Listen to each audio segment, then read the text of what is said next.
Gospodarska komora, Županijska komora Pula kao organizator sajma pokrenula je ovaj projekt s ciljem da se na sajmu nađe sve ono što je vrijedno u domaćoj proizvodnji, ali u Europi i šire, kao i da se domaćim proizvođačima omogući plasman na svjetsko tržište.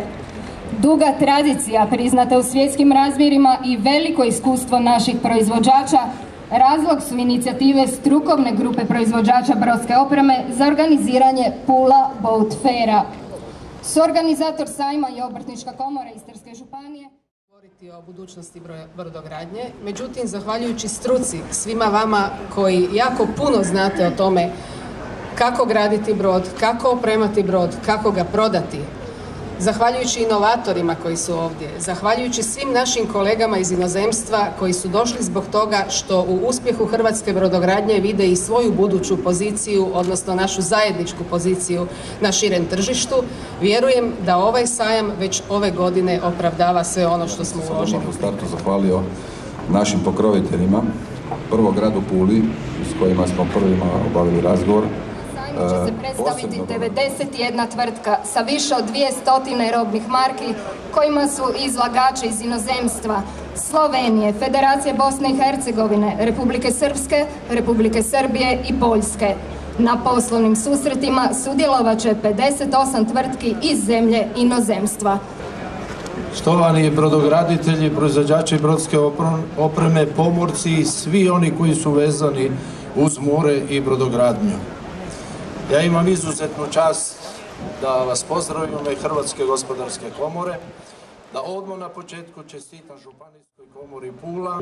Svemu ovomu upravo inovatori imaju važnu ulogu u proizvodnji, pa stoga uz čestitke svima i uspjeha na ovom sajmu pozivam jednog od vrlo važnih inovatora, gospodina Pitona, da otvori ovaj sajam.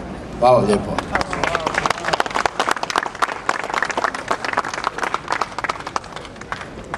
Jako mi je drago što se ovo dešava u Puli i izuzetna mi je čast da ovaj sajam brodske opreme otvorim.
Through the hollow of my tears, I see a dream that's lost from the hurt that you have caused.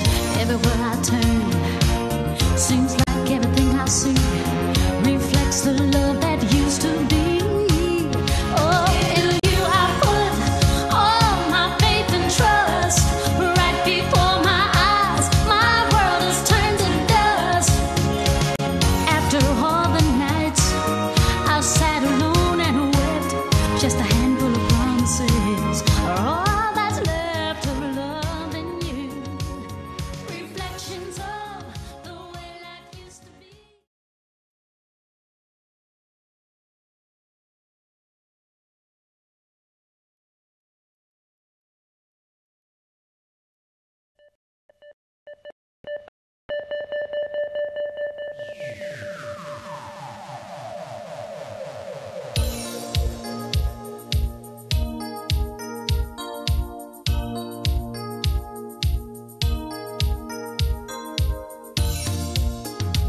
just a hand.